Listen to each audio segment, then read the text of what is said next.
Welcome everyone. In this video we're going to be continuing on our learning about digital serial communications by taking a look at UART. So UART is a type of circuit or a functionality of a piece of hardware that allows us to do asynchronous serial communication. UART itself is not actually a protocol. All it does is it just sets out a method that allows us to asynchronously basically transmit ones and zeros using electricity between either two circuits or two pieces of hardware. So we're going to start today's lesson by taking a look at what UART stands for and how the connections for it work. And then the rest of the lesson is going to be hands-on, which is why I've got the router and the multimeter here. So if you are following along at home, you'll need both the router and multimeter, as we're going to then be taking a look at how we can identify the UART connection on this router and verify the pinout for that connection. So I'm just going to move these to the side for a second here so we can chat a little bit about UART. UART stands for Universal Asynchronous Receiver Transmitter. And I'm just going to chat quickly about what each of these words mean in our acronym here. So universal, that's because this is a universally and widely used method for asynchronously transmitting serial data. It's very, very widely used. It's quite an old method, but you will still see it frequently used on electronics and come across it in hardware hacking. So asynchronous means that we have no clock synchronizing between our two devices that are communicating each other. So the transmission and receiving do not have to happen on a clock signal, and there's no shared clock.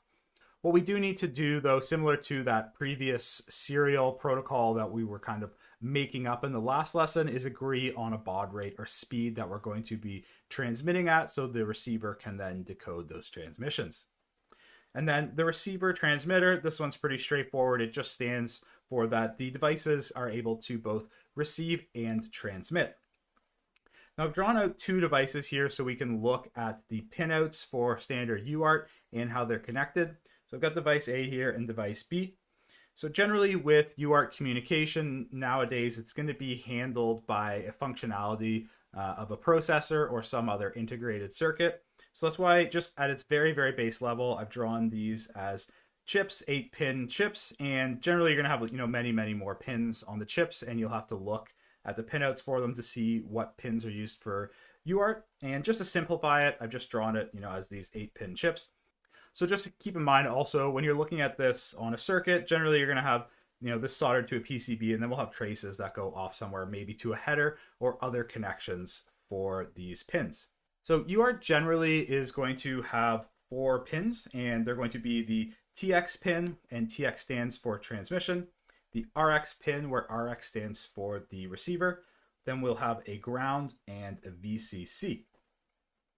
So just like the TX pin you would expect it to be, this is the pin that transmits out. So if we want to send out our serial communication, we're going to send out those voltage levels and those voltage pulses that we looked out on the transmit pin. The receive pin is we're just going to listen on this pin and measure for changes in voltage levels. So if we are to hook up another device's transmit pin to this receive pin, then we're just going to sit and we'll hold this voltage level low here on this until another device is going to put it high, and then we can read. We have a ground because for this serial communication to properly work, we need to make sure that both the devices are sharing a common ground. And the reason for that is we need to make sure that both devices are able to accurately measure what that high voltage level is. Generally it's going to be 3.3 or 5 volts. So let's just use 3.3 volts for this lesson. If this device is going to be transmitting and reading 3.3 volts, we need to share the same reference to measure it from, so they're both on the same page. Finally, we have this VCC for supplying power, and this is generally not used, especially in hardware hacking, but where we can use this is if we need to supply power from one device. So for example, the device A to device B, we could hook this VCC pin up and then supply power to a device that doesn't have its own power supply. So an example of where you might use this is if you have a sensor or something like that that's using UART communication to send back its data, and it's just a small sensor, doesn't have any power, then we can hook up the VCC and grab some power off that. So I'll just really quickly draw up the lines here to show how generally we hook up two devices. The transmit from one device, it actually goes not to the transmit of the other device, of course, but it goes to the receive. So it's going to go to the receive here. And then the opposite is true from the other device. Transmit would go here, and then it would come over to this device's receive. We're going to hook the grounds together. So that one's nice and easy. And then the VCC, I'm just going to draw an X here, and generally what X stands for is no connection. So we don't actually need to connect those on most applications. And for what we're going to be doing in this course, we can just leave the VCC unconnected. So just one other quick note here on the transmitting and receiving functions of these devices. Depending on how the designer of the software that's running on these devices and the circuitry that they are using, sometimes they'll only just be designed either to transmit or receive. So for example, maybe we don't want to actually take in any commands or anything like that on the receive pin. So it will either just, it won't be connected at all to a header, or maybe the software is just going to ignore whatever is on that pin and will only just transmit data out. And the opposite is true. Maybe we won't actually transmit anything out and we're just going to be listening to receive data. It's also up to the designers of the circuit to determine whether or not we're going to allow both devices to communicate at the same time. So UART will allow for this just on how it's set up, and with having these two separate lines, we can actually have both devices, so device A and device B, transmitting and receiving at the same time. However, it's going to depend on how the software is set up, whether or not what is going to be expected is, for example, for device A to send out a message and then it won't transmit. It will wait until it receives some sort of message back from device B. Some protocols enforce this, but remember, UART itself, it's not actually a protocol. It's really just a method for us to essentially send ones and zeros from one device to the other device. And then what we do with those ones and zeros is really up to the designers of the circuit, whether or not they build a protocol out on top of that, or they just use it to send raw data or raw messages, like we saw in our last example, where we just used the ones and zeros to send ASCII characters, and that allowed us to send a message. This should give us enough information now that we can set this aside and we can take a look at our router PCB and try and identify the UART connections on there. So when I'm starting to do some initial recon on a device that I'm going to be testing or doing some sort of hardware hacking on, the very first thing I look for is a UART connection. And now to me, they stand out like a sore thumb when I see them, because they're generally a really good source of low-hanging fruit for us, or an easy win to get a foothold or some sort of information from the device. Now, the UART connection here is right here. We've already taken a look at it. And what we're generally looking for is some sort of connector or pads or through hole like we have on this device, where there's 4 of them in a row like this. And that doesn't necessarily always signify it's UART, but it's a really good spot to start. Now on this device here, it's actually really good for us. They've labeled the pin out for us. You can see here we have the VCC, the ground, the RX, and then the TX pins already labeled. So this is a really, really good indicator that it is going to be UART. Now on most devices, they're not going to make it this easy for us. Generally, they won't actually be labeled with a silk screen.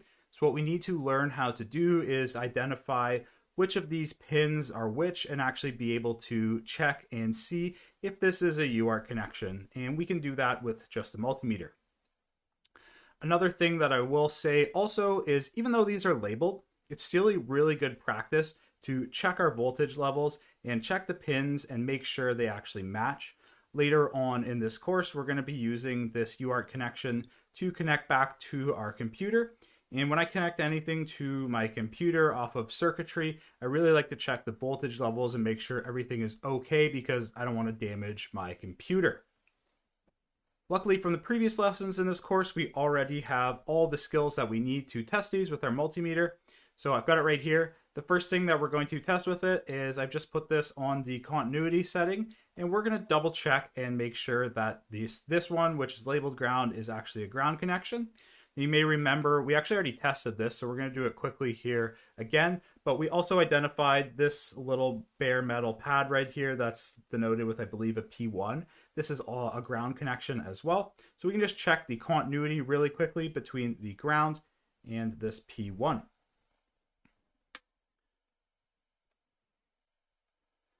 So for continuity, the polarity doesn't matter, so you can touch either one of the leads to each one, but we need to touch one lead to this P1 here, and then the other one to ground. And I immediately get a beep, so that's perfect. We know that this one is in fact a ground. Now, to test these other pins, we're actually going to be measuring the voltage levels, so what we need to do is go ahead and plug in the router, and I'm going to do that right now. Okay, so I've powered on my device here, and we see that it looks like it's stabilized in its boot up. And I've just brought my multimeter up a little bit closer so that it's in focus and easy to see the voltage we're reading. And I've switched it to the DC voltage setting here at 20 volts. So you'll want to do the same if you're taking this measurement. And the first thing we're going to check is the VCC voltage. And what that's going to do is give us an indication of what voltage level the UART is operating at. We're expecting to see either 3.3 volts or 5 volts here. So to measure that, again, we can just do from the VCC pin here with the red lead to that same ground that we've been using. And if I hold this on here tightly, we get that perfect at 3.3 volts. Perfect, so we know that that VCC pin is labeled correctly and we're operating at 3.3 volts, which is important to check. The next pin that we're going to check is the RX pin, and we know that this one should be 0 volts because we're only going to be listening on it. So when we measure the voltage at this one, we're going to be expecting 0 volts. So in the same manner as the VCC, we'll check the RX pin here.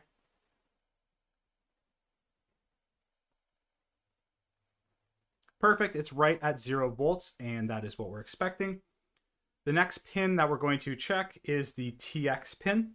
So unless we happen to catch a transmission, which is pretty unlikely just during this regular operation, then we're expecting to see this at 3.3 volts. So let's check that now.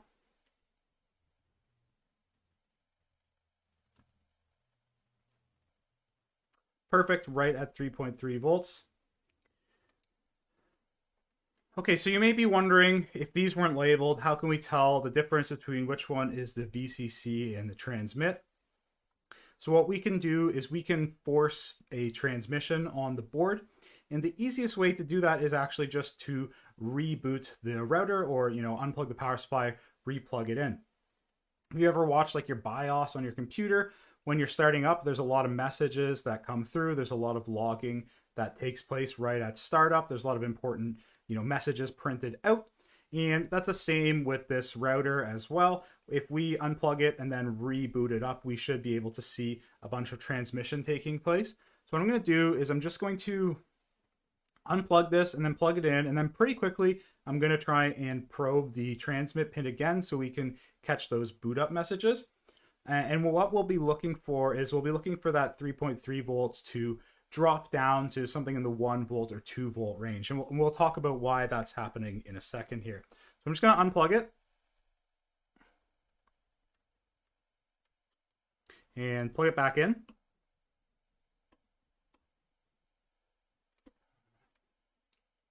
I'm going to start probing now. You can see this 3.3 volts is jumping all over the place here. You can see some transmissions happening right there when it drops down. Now, the reason this is happening is if you remember from when we were looking at the diagrams of that serial communication, when we actually have communication, it's happening very quickly. We have all these blips of ones and zeros, so we're holding the line high at 3.3 volts to send the 1, and then we're drawing it low to send the 0, and so on. And this happens really, really quickly in actual UART communication, especially on more modern electronics. And our multimeter, it's just not fast enough to pick up those changes. So what it sees when it's measuring and we have those blips of transmission where we quickly switch from 0 to 1 or from 0 volts to 3.3 volts as we pick up an average of that. So that's why we see it coming down into the 1 point something volt or 2 point something volt during those transmissions. So this is a really exciting finding for us. We visually identified what we thought was a UART connection. We were able to verify the pinout on it with our multimeter. And then during boot up, we were actually able to identify what we believe is a transmission taking place. So what we're going to do in future lessons is look at that transmission and use that to further learn about how UART actually works. I'm going to move the router and multimeter out of the way here because we should probably take some notes about what we found here. Again, apologies for my really bad handwriting, but I just wanted to quickly show you what notes I've taken for here. So we visually identified a UART connection. We tested that the voltage level for it is 3.3 volts. We then confirmed the pin configuration that it matches the silk screening, and then we actually identified a transmission during boot up. So important to keep these notes for our reporting later and keep track of what we've done. And this is a really great finding that we are going to take a look at in more depth in the next videos. So that wraps up this video. I will see you over the next one.